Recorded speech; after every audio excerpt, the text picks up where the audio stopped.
성도 여러분, 오늘 하루도 평안하셨습니까?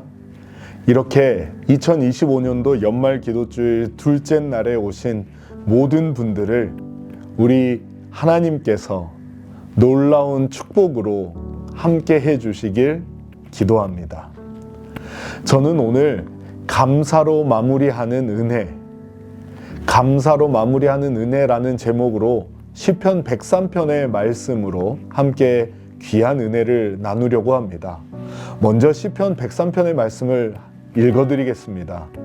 내 영혼아 여호와를 송축하라. 내 속에 있는 것들아 다 그의 거룩한 이름을 송축하라. 내 영혼아 여호와를 송축하며 그의 모든 은택을 잊지 말지어다. 그가 내 모든 죄악을 사하시며 내 모든 병을 고치시며 내 생명을 파멸해서 속량하시고 인자와 긍휼로 관을 씌우시며 좋은 것으로 내 소원을 만족하게 하사 내 청춘을 독수리같이 새롭게 하시는 도다. 여러분, 사람은 은혜를 잘 잃어버리는 존재인 것 같습니다. 2025년이 저물어가는 이때 우리는 한 해의 마지막에 다시 한번 하나님 앞에 모였습니다. 그리고 한 해를 되돌아보는 시간을 가지고 있습니다. 그런데 사람의 마음이 참 신기하죠. 좋았던 일은 금방 잊어버립니다. 그리고 힘들었던 일, 나를 힘들게 했던 일들은 오래 마음속에 붙들고 살아갑니다. 이왕이면 좋은 것을 더 오래 생각하고 자주 생각하면 좋을 텐데 참 사람의 마음은 반대로 힘들게 했던 일, 내가 힘들었던 일들이 더 오래 붙들려 나를 속상하게 할 때가 얼마나 많은지 아마 여기 함께 참여하시는 많은 분들도 비슷한 마음일 것이라 생각되어집니다. 그래서 어떤 목사님은 이렇게 표현하셨습니다. 감사는 자연적으로 자라지 않습니다. 감사는 의도적으로 키워야 하는 믿음의 훈련입니다. 뭐라고요? 감사는 의도적으로 키워야 하는 믿음의 훈련이라고 말합니다. 교회에서는 항상 감사하라라고 말합니다. 목사님도 감사해야 된다고 자주 이야기합니다. 하지만 감사가 쉽지 않습니다. 제가 섬기고 있는 교회에서는 매월 첫째 주 안식일이 되면 안식일 학교 시간에 감사의 안식일을 가지고 있습니다. 그래서 우리 사회자가 여러분 한 달 동안 살면서 감사한 일이 있다면 앞으로 나오셔서 간증을 해 주십시오 라고 사람들에게 요청을 하는데 현실적으로는 많은 분들이 동참하지 못하는 것이 사실입니다. 아마 감사한 일이 없기보다는 감사했던 것을 잘 잊어버리거나 아니면 마음속에 있는 감사가 입 밖으로 쉽게 나오지 않기 때문일 것입니다. 그래서 목사님이 말했던 감사는 의도적으로 키워야 하는 믿음의 훈련이다라는 말이 공감이 되는 것 같습니다. 저는 오늘 시편 103편의 말씀으로 이 감사의 훈련을 여러분들에게 소개하려고 합니다. 다윗은 시편 103편을 이렇게 시작합니다. 내 영혼아 여호와를 찬송하라. 그 모든 은택을 잊지 말지어다. 여기에서 핵심 단어는 잊지 말라라는 말입니다. 잊지 말라고 다윗이 명령하는 이유는 우리가 쉽게 잊어버리기 때문입니다. 마음이 바쁘면 은혜를 잊어버리고 문제가 생기면 감사는 뒤로 밀려나고 상처가 생기면 하나님은 멀어지게 됩니다. 걱정이 커지면 기도는 오히려 작아질 때가 많습니다. 그래서 다윗은 자신의 인생을 되돌아보며 하나님께 감사를 돌리며 스스로에게 말합니다. 하나님의 은택을 잊지 말아야 한다. 여기서 잊지 말아야 한다라는 단어는 히브리어로 샤카흐라는 단어인데 그 의미는 희미해진다, 흐려진다, 무심해진다, 관심을 잃는다라는 의미가 있다고 합니다. 다시 말하면 기억이 없어졌다가 아니라 중요성이 희미해져 혹은 내 마음의 관심에서 멀어지거나 혹은 내가 그런 것들을 자주 생각하지 않아서 기억이 점점점 희미해졌다라고 하는 의미인 것입니다. 다윗은 알고 있었던 것 같습니다. 사람은 받은 은혜보다 잊어버리는 것을 더 잘하는다는 것을. 사람은 받은 은혜보다 잃어버린 것만을 기억하는 존재라는 것을. 그래서 다윗도 스스로에게 다짐합니다. 자기 영혼을 붙잡고 명령합니다. 내 영혼아, 잊지 말아라. 내 영혼아, 꼭 기억해라. 내 영혼아, 하나님께서 너에게 하신 일을 다시 세어 보아라. 오늘 이 말씀 앞에서 우리도 다윗처럼 함께 고백해 봤으면 좋겠습니다. 우리 각자의 자신에게 하나님의 은혜와 하나님의 베푸신 축복들을 잊지 말고 다시 한번 내 인생을 되돌아보며 이 2025년을 돌아보며 하나님이 나에게 베푸신 축복들을 다시 세어보아 감사와 찬양을 돌리라고 말입니다. 기억해라. 절대로 잊지 마라. 하나님이 하신 일을 꼭 기억해라. 우리 마음속으로 이런 다짐이 우러났으면 좋겠습니다. 그렇다면 하나님이 우리에게 하신 일은 무엇일까요? 시편 103편에는 5가지의 하나님의 은혜를 명확하게 말해줍니다. 오늘 이 5가지의 은혜를 여러분에게 소개하며 이 한 해를 인도하셨던 하나님이 우리에게 베풀어 주신 이 5가지의 은혜가 우리 모두의 마음속에 되살아나길 소망합니다. 첫 번째입니다. 오늘 본문에서는 그가 내 모든 죄를 사하시며 라고 말하며 첫 번째 은혜인 용서의 은혜를 소개합니다. 하나님은 우리의 모든 죄를 용서하십니다. 어떤 죄들이 있을까요? 반복된 죄, 나도 모르게 말로 지은 죄, 실수로 저지른 죄, 마음으로 다른 사람에게 표현되지 않고 내 겉으로는 드러나지 않았지만 마음속으로 지었던 수많은 죄, 아직 고백하지 못한 죄, 혹은 잊고 살았던 죄. 우리는 이 모든 죄들이 기억났으면 좋겠습니다. 여러분, 살다 보면 문득 내가 예전에 누군가에게 실수하고 내가 저질렀던 죄가 떠오를 때가 있으십니까? 그런 생각이 들 때 어떤 마음이십니까? 저는 그렇게 잊고 살았던 죄가 떠오를 때 너무나 부끄러워서 소위 말하는 이불킥 하고 싶을 때도 있지만 동시에 하나님께 감사합니다. 왜냐하면 하나님께서 내 마음속으로 지은 죄, 고백하지 못한 죄, 그리고 잊고 살았던 죄를 떠오르게 하시는 것은 성령 하나님께서 하시는 일이고, 성령 하나님께서 왜 우리에게 그렇게 하시냐면 하나님은 우리를 정죄하기보다는 깨끗하게 용서하고 싶어 하시는 하나님이심을 저는 믿기 때문입니다. 죄책감이 오래된 사람의 영혼은 무겁습니다. 그래서 우리는 그 죄책감에서 해방되기 위하여 때로는 잊어버릴 때도 있습니다. 하지만 용서를 경험한 사람의 그 가벼워진 마음을 우리 모두는 다 이해할 것입니다. 2025년을 돌아보면 하나님의 용서 없이는 오늘 우리가 여기 있을 수 있었을까요? 우리가 용서를 받아서 여기에 있을 수 있는 은혜가 있다는 것과 우리가 용서를 받기 위해서 우리가 이번 한 주 기도주의를 보내고 있다는 것을 여러분이 기억하시면 좋겠습니다.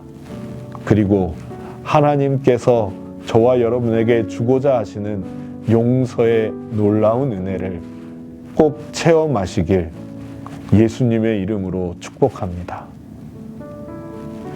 두 번째 은혜는 내 모든 병을 고치시며 하는 치유의 은혜입니다. 병을 뜻하는 히브리어는 육체적 질병뿐만 아니라 마음의 상처, 관계의 아픔, 자신을 향한 실망, 불안과 두려움, 무너진 감정까지 모두 포함한다고 합니다.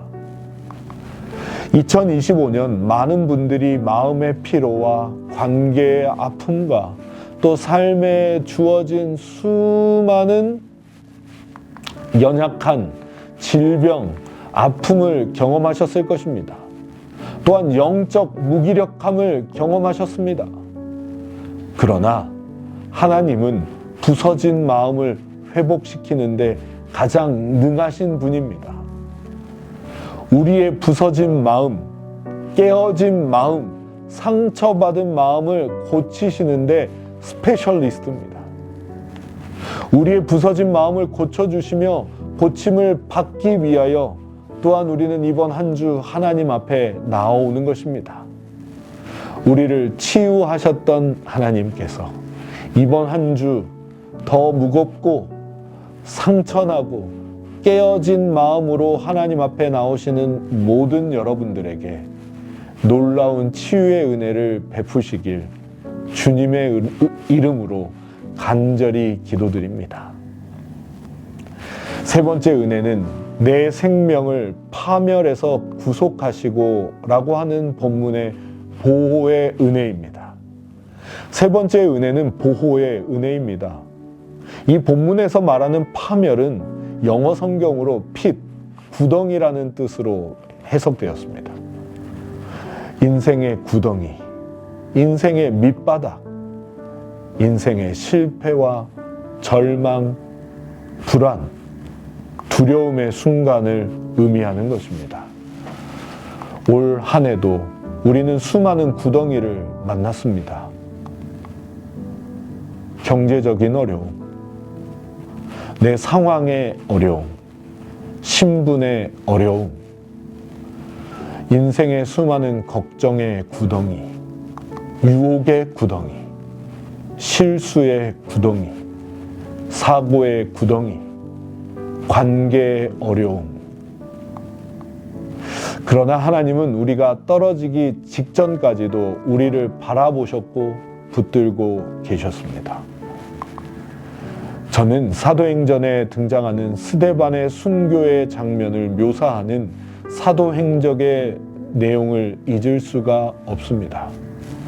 스데반이 순교를 하며 하늘을 바라보는 장면이 있습니다.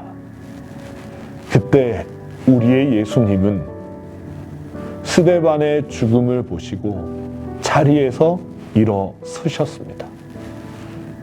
저는 그 장면을 묵상할 때 스데반을 사랑해서 그 고통을 당하는 당신의 자녀들을 바라보는 우리 하나님의 모습을 볼 수 있었습니다. 가만히 지켜보시지 못하고 자신도 모르게 벌떡 일어서셔서 정말 구해주고 싶고 살려주고 싶어 하시는 그 마음이 분명히 보였습니다. 하나님은 우리가 떨어지기 직전까지도 우리를 바라보시고 붙들고 계십니다. 사실 오늘 우리가 숨쉬고 이렇게 영상을 통하여 기도주일에 참여하는 것 자체가 하나님께서 우리를 보호하셨다는 증거입니다. 우리에게 끊임없이 하나님의 보호하심의 은혜가 함께 하시길 주님의 이름으로 축복합니다. 또 다른 은혜는 인자와 긍휼로 관을 씌우셨다라고 말씀하시며 우리를 존귀하게 여겨주시는 은혜입니다. 하나님은 우리의 머리에 왕관을 씌운다라고 말씀하십니다. 누구에게 왕관을 씌워줄까요? 존귀하고 소중하고 사랑받는 존재에게 해주는 것입니다. 우리는 올 한 해 얼마나 자주 이렇게 고백했습니까? 나는 너무 부족해. 나는 별거 아니야. 나는 왜 이것밖에 안 될까? 왜 나는 또 이 모양일까? 그런데 하나님께 나아가면 하나님은 나에게 뭐라고 말씀하실까요? 너는 내 사랑하는 자녀다. 세상이 주는 평가를 보지 말고 세상이 주는 평가를 듣지 말고 내가 너를 어떻게 생각하는지 한번 알아봐 주지 않을래? 하나님이 주시는 왕관이 바로 나의 정체성이고 나의 존엄성이고 내가 얼마나 특별한 존재라는 것을 알려준다는 것입니다. 하나님께서는 이 다윗의 정말 그 실수도 많았고 큰 죄를 저질렀던 다윗에게 왕관을 씌워주셨다라고 말합니다. 그 왕관은 왕으로서 세워주셨다라는 의미도 있지만 하나님의 귀한 존재로서 여겨주셨다는, 더 나아가 하나님의 자녀로 삼아주셨다라고 하는 표현이 맞습니다. 하나님께서 인정해 주시는 그것이 우리의 진짜 정체성입니다. 저와 여러분을 평가하는 세상의 평가, 이웃의 평가, 다른 사람들의 평가, 그리고 숫자로 매겨지는 평가에 너무 의미를 부여하지 않게 되시길 바랍니다. 저와 여러분의 가치는 우리의 부모님 되시는 하나님께 나아갈 때 알 수 있습니다. 제가 한국삼육중학교의 교목으로 봉사를 하며 그곳에 있었던 중학교 2학년, 소위 말하는 중2병에 걸린 중학교 2학년들을 각 반마다 캠프를 했던 적이 있습니다. 그 캠프에서는 그 말썽꾸러기 아이들의 부모님들이 함께 참여해서 서로에게 주고받는 편지를 읽는 시간이 있는데, 그 중2병에 걸린 친구들도 그 시간만 되면 진지해지고 우는 친구들이 참 많이 있었다는 것은 제 뇌리에 아주 강력하게 박혀 있습니다. 그런데요, 제가 그 캠프를 하면서 제가 교목으로서 또 목사로서 또 지도자로서 제 마음에 바뀐 생각이 또 가치관이 있는데, 그건 무엇인가 하면, 학교에서 이 중학교 2학년 그 중학생들을 보면 정말 말썽꾸러기이고 정말 문제아들이거든요. 그런데요, 그 문제아처럼 보이고 그렇게 말썽 피우는 개구쟁이처럼 보이는 그 아이들이 부모님의 눈에는 어떻게 비추는지 제가 보게 되었을 때 저는 생각을 바꿨습니다. 교사고 목사인 우리들에게 보이는 것은 학생의 개구진 모습이었지만, 부모님 눈에는 그 아이들 한 명 한 명도 빠짐없이 모든 아이들이 보물처럼 반짝반짝 빛나고 있었던 것입니다. 여러분, 그렇습니다. 우리의 진짜 정체성은, 우리의 진짜 가치는요, 하나님 눈 안에 비추는 모습을 통하여 볼 수 있습니다. 세상의 눈을 의식하지 마시고 세상의 가치와 기준으로 우리 자신을 평가하지 않게 되시길 간절히 부탁드립니다. 그리고 우리의 눈을 열어 우리를 바라보시는 하나님의 눈에 비추는 반짝거리는 저와 여러분의 모습을 바라보시며 우리를 얼마나 소중히 여기시는 하나님이신지 그분의 관을 씌워주시는 놀라운 은혜를 이 기도주일에 경험하게 되시길 바랍니다. 마지막으로 좋은 것으로 만족하게 하사 독수리같이 새롭게 하시나니 라고 하는 표현에서 받는 새 힘의 은혜입니다. 하나님은요, 단지 필요한 것을 주시는 것뿐만 아니라 우리를 새롭게 하시는 분이라고 성경은 말합니다. 지친 내 마음에 새 힘을 주시고 무거운 짐을 짊어지고 살아가는 내 영혼에 새 힘을 주시고 포기하고 싶었던 나의 신앙과 삶에 새 힘을 주시는 분, 그리고 다시 시작할 용기를 주시는 새 힘의 은혜를 꼭 경험하게 되시길 바랍니다. 독수리같이 새롭게 한다라는 말은 단지 회복시키신다는 표현이 아니라 높이 다시 날아오르게 하신다는 뜻입니다. 그냥 다시 예전만큼이 아니라 새로운 힘을 주셔서 더 놀랍게 비상시켜 주시겠다고 말씀하시는 것입니다. 하나님은 오늘 우리에게 새로운 하루와 기회와 생명과 능력을 주시는 분이심을 기억하게 되시기 바랍니다. 주기도문, 우리 예수님께서 가르쳐 주신 주기도문의 한 구절에 우리에게 일용할 양식을 구하라고 말씀하십니다. 그 말은요, 하나님은 오늘 하루에 쓸 양을 주신다는 제한적인 은혜처럼 보일 수도 있지만 하나님은 매일 새로운 능력과 힘과 지혜를 주신다고, 축복을 주신다고 하는 약속입니다.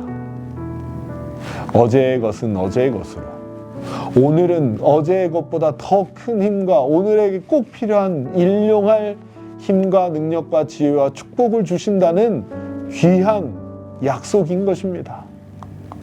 저는 매일 아침 저희 가족들과 기도하면서 특별히 우리 아이들에게 아이들을 위한 기도를 가르쳐주며 이렇게 기도합니다. 하나님, 새로운 생명을 주셔서 감사합니다. 새로운 기회를 주셔서 감사합니다.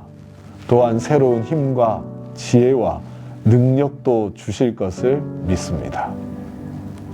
그렇습니다. 우리 하나님은요, 새 힘을 주시는 은혜를 우리의 삶에 베푸셨습니다. 2025년 우리는 이제 이 마지막 순간에 이 한 해를 되돌아봅니다. 여러분, 잠시 되돌아보면 어떤 생각이 드시나요? 어떤 것이 우리의 마음속에 저장되어 있습니까? 하나님의 은혜와 축복입니까? 아니면 힘들고 어려웠던, 혹은 상처받고 나를 힘들게 했던 사람의 모습입니까? 우리는 너무 연연해하지 않게 되길 바랍니다. 어떤 유행가 가사에는 지나간 것은 지나간 대로 그런 의미가 있다라고 표현하는 가사가 있습니다. 그렇습니다. 지나간 것은 지나간 대로 의미가 있고, 우리 하나님은 새로운 힘과 새로운 기회와 새로운 능력과 새로운 축복을 주시는 분이심을 기억하고 지나간 모든 것들은 주님께 다 맡겨드리고 그 빈자리에 하나님이 주시는 놀라운 축복들을 채우게 되시길 바랍니다. 우리가 상처를 붙잡고 우리의 아픔을 붙잡고 있는 한 우리는 하나님께서 주시는 넘치는 축복을 받을 수가 없습니다. 간곡히 부탁드립니다. 과감하게 잊어버리십시오. 하나님은 오늘 우리가 하나님을 인정할 때 우리를 인정해 주시고, 우리가 하나님께 무릎 꿇고 엎드리면 하나님은 나를 일으켜 세워주실 뿐만 아니라 새 힘을 주셔서 더 높이 비상하게 해주신다라는 우리 새 힘을 주시는 은혜를 우리 이 한 주일 동안 꼭 경험하고 내년 새해를 주님이 주시는 새 힘으로 살아내시길 예수님의 이름으로 축복합니다. 말씀을 마치면서 감사는요, 새로운 인생을 여는 영적인 열쇠입니다.